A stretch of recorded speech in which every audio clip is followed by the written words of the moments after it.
Hello students, welcome to my YouTube channel Vidhi education. आज के इस वीडियो में हम लर्निंग आउटकम्स आधारित लर्निंग एप सामग्री के अंतर्गत ब्रिज कोर्स कक्षा 7वीं विषय विज्ञान के लिए यह वीडियो देखेंगे। इस वीडियो के अंतर्गत हम अध्याय 11 प्रकाश, छायाएं एवं परावर्तन से संबंधित प्रश्नों को हल करेंगे और साथ ही इस चैप्टर को समझेंगे ताकि हम अभ्यास प्रश्नों को या अभ्यास वर्कशीट को अच्छे से सॉल्व कर सके। तो चलिए बच्चों, वीडियो को स्टार्ट करते हैं। फर्स्ट ऑफ ऑल चैप्टर को रीड करेंगे। तो देखिए, चैप्टर में बोला है कि रात्रि के समय जब पूर्ण अंधकार होता है तब हम अपने चारों ओर स्थित किसी भी विषय वस्तु को नहीं देख पाते, लेकिन जब हम कोई टार्च या मोमबत्ती जलाते हैं तो उस स्थान पर स्थित वस्तुओं को हम देख सकते हैं। बिना प्रकाश के वस्तुओं को नहीं देख सकते। प्रकाश वस्तुओं को देखने में हमारी सहायता करता है। जो वस्तुएं सूर्य की तरह स्वयं प्रकाश का उत्सर्जन करती हैं उन्हें दीप्त पिंड कहते हैं, और दीप्त वस्तुएं जैसे कि सूर्य, टार्च, विद्युत बल्ब आदि का प्रकाश जब किसी अन्य वस्तु जैसे कुर्सी, जूता, चित्रकार, पौधे पर पड़ता है तब हम इन्हें देख पाते हैं। अब देखिए, यहाँ पर बोला गया है पारदर्शी, अपारदर्शी और पारभासी क्या होता है। यदि हम किसी वस्तु के आर पार नहीं देख सकते तो वह अपारदर्शी वस्तु है, जैसे कि दीवार, पुस्तक, लकड़ी या लोहे का दरवाजा। यदि हम किसी वस्तु के आर पार देख सकते हैं तो हम वह वस्तु को प्रकाश को अपने अंदर से होकर जाने देती है। ऐसी वस्तु को पारदर्शी कहते हैं, जैसे कि हवा, पानी, कांच आदि। और कुछ वस्तुओं के आर पार देख तो सकते हैं परंतु बहुत स्पष्ट नहीं, ऐसी वस्तुओं को पारभासी कहते हैं, जैसे कि तेल लगा कागज, घिसा हुआ कांच आदि।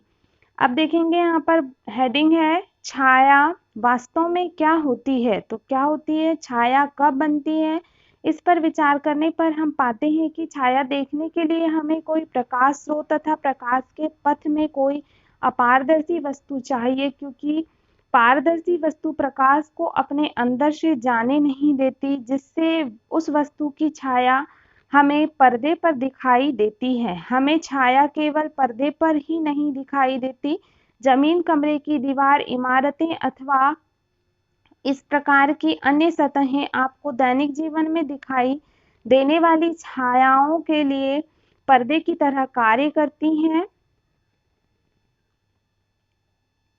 फिर आगे पे हैं, छायाओं से हमें वस्तुओं की आकृतियों के बारे में कुछ जानकारी प्राप्त होती है। कभी कभी तो छाया हम सभी को वस्तु की आकृति के बारे में भ्रमित भी कर सकती है।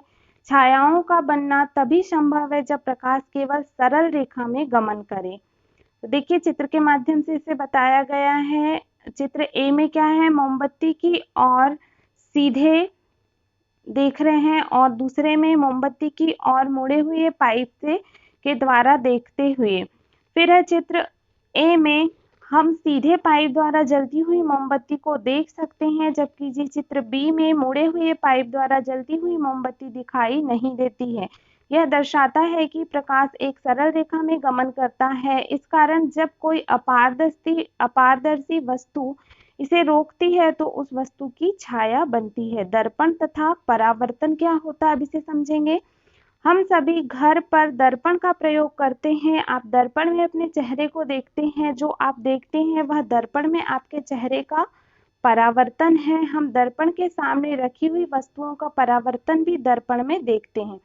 कभी कभी हम झील अथवा तालाब के पानी में पेड़ों, इमारतों तथा अन्य वस्तुओं का परावर्तन देखते हैं। प्रकाश किस प्रकार गमन करता है तथा यह किस प्रकार दर्पण से परावर्तित होता है, यह देखने के लिए हम एक क्रियाकलाप करते हैं। तो देखिए, ये क्रियाकलाप बताया गया है कि सरल रेखा में चलता हुआ तथा दर्पण से परावर्तित होता प्रकाश।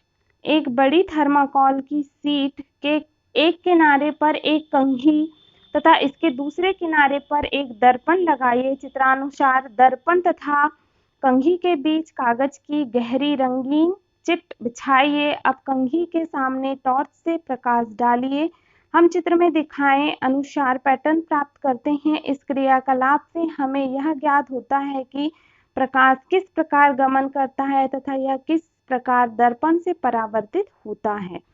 अब अगला है सूची छिद्र कैमरा और पिन होल कैमरे की। तो सूची छिद्र कैमरे का उपयोग वस्तुओं के प्रतिबिंब देखने के लिए किया जाता है, जबकि ये सूची छिद्र कैमरे द्वारा हम किसी वस्तु का प्रतिबिंब देख सकते हैं जब वस्तु सूर्य के प्रकाश में रखी होती। तो ये यूज होता है किसका, सूची छिद्र कैमरा, या इसको पिन होल कैमरा भी कहा जाता है। अब इस चैप्टर से संबंधित अभ्यास वर्कशीट के प्रश्नों को हल करेंगे।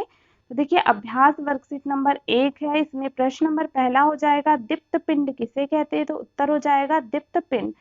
तो जो वस्तुएं सूर्य की तरह स्वयं प्रकाश का उत्सर्जन करती हैं उन्हें दीप्त पिंड कहते हैं। प्रश्न नंबर दूसरा है किन्हीं 3 दीप्त वस्तुओं के नाम लिखिए, तो उत्तर हो जाएगा दीप्त वस्तुएं, पहला सूर्य, दूसरा टार्च, तीसरा विद्युत बल्ब हो जाएगा। फिर आगे पे देखेंगे स्टूडेंट्स, क्वेश्चन नंबर 3 है पारदर्शी किसे कहते हैं, कोई 2 पारदर्शी वस्तुओं के नाम लिखें, तो उत्तर हो जाएगा पारदर्शी यदि हम किसी वस्तु के आर पार देख सकते हैं तो वह वस्तु प्रकाश को अपने अंदर से होकर जाने देती है, ऐसी वस्तु को पारदर्शी वस्तु कहते हैं। उदाहरण हो जाएगा हवा, पानी, कांच इत्यादि। अगला प्रश्न है प्रश्न नंबर 4, अपारदर्शी किसे कहते हैं, किन्हीं 2 अपारदर्शी वस्तुओं के नाम लिखें, तो उत्तर हो जाएगा अपारदर्शी। तो यदि हम किसी वस्तु के आर पार नहीं देख सकते हैं तो वह अपारदर्शी वस्तु होती है या कहलाती है। उदाहरण के लिए दीवार, पुस्तक, लकड़ी या लोहे का दरवाजा। अब अगला प्रश्न है प्रश्न नंबर 5, पारभासी किसे कहते हैं, किन्हीं 2 पारभासी वस्तुओं के नाम लिखिए, तो उत्तर हो जाएगा पारभासी कुछ वस्तुओं के आर पार देख तो सकते हैं परंतु बहुत स्पष्ट नहीं, ऐसी वस्तुओं को पारभासी कहते हैं। उदाहरण के लिए तेल लगा कागज, घिसा हुआ कांच इत्यादि हो जाएगा। फिर है बच्चों अगली वर्कशीट नंबर 2 के अंतर्गत प्रश्न नंबर पहला देखेंगे, छाया बनने के लिए आवश्यक कारक कौन कौन से हैं, तो उत्तर हो जाएगा छाया बनने के लिए आवश्यक कारक है, पहला है प्रकाश, दूसरा है जमीन, तीसरा है कमरे की दीवार और चौथा है इमारतें। और छाया का बनना तभी संभव है जब प्रकाश केवल कैसा हो, सरल रेखा में गमन करे। ये आईएमपी है, सरल रेखा में प्रकाश का गमन हो तभी क्या बनती, छाया बनती है। अगला प्रश्न है प्रश्न नंबर 2, प्रकाश एक सीधी रेखा में गमन करता है, इसे क्रियाकलाप द्वारा बताइए। तो देखिए यहाँ पर एक बॉय था, जैसे कि यहाँ पर चैप्टर में दिखाया गया था, पहले वह सीधी पाइप से जलती हुई मोमबत्ती को देखता है और फिर वह जो है मुड़े हुए पाइप से जलती हुई मोमबत्ती को देखता है। तो चित्र से स्पष्ट है कि प्रकाश सीधी रेखा में गमन करता है। जब वह सीधे वाले पाइप से मोमबत्ती को जलते हुए देखेगा तो उसे मोमबत्ती दिखेगी, प्रकाश दिखेगा, लेकिन जब वह मुड़े हुए पाइप से देखेगा जलती हुई मोमबत्ती को तो उससे प्रकाश नहीं दिखेगा, अर्थात जो है प्रकाश एक सीधी रेखा में गमन करता है। अगला प्रश्न है बच्चों प्रश्न नंबर 3, परावर्तन किसे कहते हैं, तो उत्तर हो जाएगा परावर्तन जब कोई प्रकाश किसी अन्य माध्यम से टकराकर उसी माध्यम में वापस लौट जाता है तो हम प्रकाश का इसे परावर्तन कहते हैं। अगला प्रश्न है प्रश्न नंबर 4, प्रकृति में आप कोई परावर्तन की घटना देखते हैं, कोई उदाहरण देकर स्पष्ट करें, तो उत्तर हो जाएगा सामान्य जीवन में प्रकाश, ध्वनि और जल तरंगों का परावर्तन देखने को मिलता है। जब हम दर्पण में देखते हैं तो हम अपने चेहरे को हमें जो है अपना चेहरा दिखाई देता है, यह क्या है, एक प्रकाश का परावर्तन है। अगला है प्रश्न नंबर 5, प्रकाश के परावर्तन की घटना को किसी क्रियाकलाप के द्वारा प्रदर्शित कीजिए। तो उत्तर हो जाएगा एक बड़ी थर्माकोल की शीट के एक किनारे पर एक कंघी तथा इसके दूसरे किनारे पर एक दर्पण लगाइए, दर्पण तथा कंघी के बीच कागज की गहरी रंगीन शीट बिछाएं, इसे सूर्य के प्रकाश में रखिए या कंघी के सामने टार्च से प्रकाश किरणें डालिए, हम पाएंगे कि प्रकाश किस प्रकार दर्पण से परावर्तित होता है। फिर है अगला प्रोजेक्ट कार्य। प्रोजेक्ट कार्य में देखेंगे प्रश्न नंबर पहला है, अपने आसपास पाए जाने वाली 20 वस्तुओं की सूची बनाइए तथा उन्हें निम्नानुसार वर्गीकृत कीजिए। तो देखिए स्टूडेंट्स आप सूची बना सकते हैं, यहाँ पर दिया गया है क्रमांक, वस्तुओं के नाम पारदर्शी हैं, अपारदर्शी हैं, कि पारभासी हैं, कि दीप्त हैं, अदीप्त हैं, तो बताना है। तो देखिए दीवार क्या हो जाएगा, अपारदर्शी। फिर दूसरा है पुस्तक, पुस्तक भी क्या हो जाएगा, अपारदर्शी। तीसरा वस्तु का नाम लकड़ी अपारदर्शी हो जाएगी। लोहा कैसा हो जाएगा, ये भी क्या हो जाएगा, अपारदर्शी हो जाएगा। हवा कैसी है, पारदर्शी है। पानी कैसा है, पारदर्शी है। और कांच भी पारदर्शी है। तेल लगा कागज क्या है, पारभासी। घिसा हुआ कांच भी क्या है, पारभासी। दरवाजा अपारदर्शी हो जाएगा। और सूर्य क्या हो जाएगा स्टूडेंट्स, दीप्त हो जाएगा। तो इस प्रकार से आप सूची बना करके जो भी है यहाँ पर इसमें टिक लगा सकते हैं। फिर अगले और वस्तुओं के नाम है जैसे कि प्लास्टिक बॉक्स। तो देखिए यहाँ पर ये क्या हो जाएगा, अपारदर्शी हो जाएगा। फिर थाली, प्लास्टिक बॉक्स क्या हो जाएगा स्टूडेंट्स, पारभासी हो जाएगा। प्लास्टिक बॉक्स पारभासी होगा। थाली स्टील की, ये अपारदर्शी होगी। गिलास अपारदर्शी। कागज प्लेट भी क्या होगी, अपारदर्शी हो जाएगी। कार कैसी हो जाएगी, दीप्त हो जाएगी। लास्ट वाले कॉलम में दीप्त वाला, अदीप्त वाला ऑप्शन है। फिर देखेंगे स्टूडेंट्स अगला क्या है, कुर्सी। कुर्सी क्या हो जाएगी, अदीप्त हो जाएगी। टार्च क्या हो जाएगा, यहाँ पर क्या है, दीप्त हो जाएगा। बल्ब क्या हो जाएगा, दीप्त हो जाएगा। कुर्सी क्या हो जाएगी, अदीप्त हो जाएगी। तो इस प्रकार से हो जाएगा। फिर है प्रोजेक्ट कार्य। प्रोजेक्ट कार्य 2 है। प्रश्न नंबर 2, इसके अंतर्गत एक सूची छिद्र कैमरे का निर्माण कीजिए तथा इसकी विधि तथा उपयोग लिखिए। छात्र कक्षा 6वीं विज्ञान की पुस्तक के अध्याय 11 प्रकाश छाया एवं परावर्तन का पृष्ठ 110 की सहायता ले सकते हैं। तो देखिए आप इस जो है कक्षा 6वीं की विज्ञान की पुस्तक से अध्याय 11 का चैप्टर जो है प्रकाश छाया एवं परावर्तन का, इस चैप्टर का पृष्ठ नंबर, पेज नंबर 110 देख सकते हैं। उसमें यह चित्र दिए गए हैं। तो देखिए चित्र सर्पी सूची छिद्र कैमरा, सूची जो है सूची छिद्र कैमरा का यहाँ पर चित्र दिया गया है। तो देखिए यहाँ पर इस टाइप से ए बी और ये सी नंबर का चित्र है। तो आप इस चित्र को बना लेंगे। अब प्रोजेक्ट कार्य 3 दिया गया है स्टूडेंट्स। क्या आप जागरूक हैं, जवाब हाँ या ना में दें। पहला है, क्या आप किसी खाली जगह या अपने घर में, स्कूल में इस्तेमाल होने वाले चलते हुए विद्युत उपकरण को बंद करते हैं, ना। तो करते हैं या नहीं करते हैं तो बताना है। फिर है अगला, क्या आप कम दूरी की यात्रा करने के लिए साइकिल या पैदल यात्रा का विकल्प इस्तेमाल करते हैं, तो हाँ लिख देना। क्या आप नए बिजली के उपकरण खरीदने से पहले उसका ऊर्जा दक्षता का लेबल चेक करते हैं, तो हाँ हो जाएगा। फिर क्या आपके घरों में दिन के समय ट्यूबलाइट का बल्ब की रोशनी की जगह दिन के उजाले का, सूर्य के प्रकाश का इस्तेमाल किया जाता है। तो अगर आप करते हैं तो हाँ लिखें और नहीं करते हैं तो ना लिखेंगे। फिर है अगला, क्या आपके घर में गैसें बर्नर पर बर्तन के ऊपर ढक्कन ढककर ढाल के भोजन पकाया जाता है, तो हाँ। फिर क्या आपके घर सौर पैनल या सौर कुकर का उपयोग किया जाता है, तो हाँ कर देंगे। किया जाता है तो हाँ, नहीं किया जाता तो ना आंसर लिखेंगे। फिर क्या आप भोजन को पकाने आवश्यक सभी सामग्री को पहले से इकट्ठा करके रखते हैं, तो हाँ हो जाएगा। फिर है, क्या आप भोजन को ठंडा होने के उपरांत फ्रिज में रखते हैं, तो हाँ। क्या आप अपने फ्रिज को बहुत ज़्यादा ठंडा मोड में सेट करके रखते हैं, ना। क्या आपके घर पानी गर्म करने के लिए इमर्सन रॉड का उपयोग इस्तेमाल होता है, ना। अगर होता है तो हाँ भी लिख सकते हैं आप। क्या आपके घर में भोजन पकाने हेतु विद्युत हीटर का उपयोग किया जाता है, ना।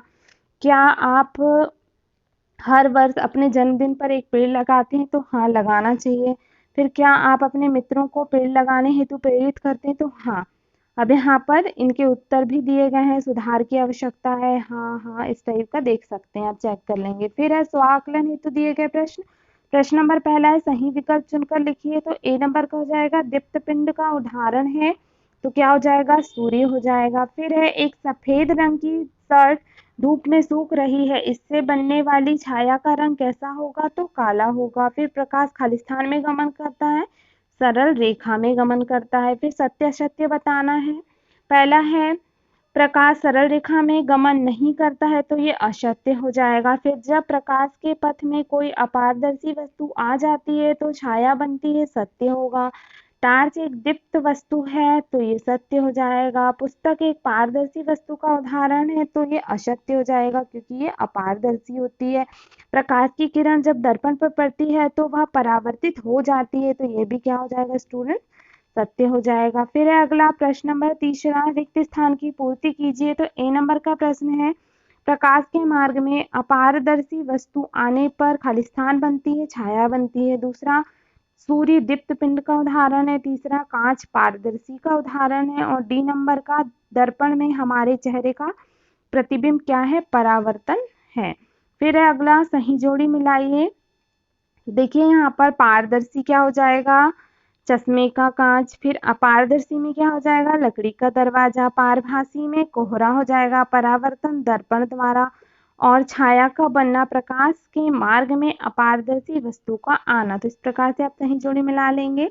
फिर है स्टूडेंट्स अगला क्वेश्चन नंबर 5 है, एक पूर्ण अंधेरे कमरे में यदि आप अपने चेहरे के सामने कोई दर्पण रखें तो क्या आप दर्पण में स्वयं का चेहरा देख सकेंगे, कारण बताओगे। तो देखिए हाँ, यह क्रियाकलाप रात्रि के समय अथवा एक अंधेरे कमरे में किया जाना चाहिए। अपने किसी मित्र से कहिए कि वह एक हाथ से दर्पण लेकर कमरे के एक कोने में खड़ा हो जाए। एक हाथ में टार्च लेकर आप कमरे के दूसरे कोने में खड़े हो जाएं। टार्च के कांच को अपनी अंगुली से ढक लीजिए तथा टार्च को जलाएं। किरण पुंज प्राप्त करने के लिए अपनी अंगुलियों के बीच कुछ जगह छोड़ें। प्रकाश पुंज को आपके मित्र के द्वारा पकड़े हुए दर्पण पर डालिए। आप देखेंगे कि टार्च की जो दिशा है इस प्रकार समायोजित कीजिए कि प्रकाश का धब्बा कमरे में खड़े किसी दूसरे मित्र के ऊपर पड़े। इस क्रियाकलाप से स्पष्ट होता है कि हम अंधेरे में भी स्वयं का चेहरा देख सकेंगे। तो इस प्रकार से आप यहाँ पर क्रियाकलाप लिख लेंगे। तो देखा स्टूडेंट्स, इस प्रकार से अध्याय 11 प्रकाश, छायाएं एवं परावर्तन चैप्टर कंप्लीट होता है। आई होप आपके लिए यह वीडियो हेल्पफुल रहा होगा। अगर आपको वीडियो अच्छा लगा हो तो वीडियो को लाइक करिए, अपने फ्रेंड्स के साथ इस वीडियो को अधिक से अधिक शेयर करिए तथा मेरे चैनल पर नए हैं तो जल्दी से चैनल को सब्सक्राइब कर दीजिए, साथ ही बेल आइकन को भी प्रेस कर दीजिए ताकि नए वीडियो की नोटिफिकेशन आपको जल्दी से प्राप्त हो सके। Thank you for watching my video. मिलते हैं नेक्स्ट चैप्टर नंबर 12 में।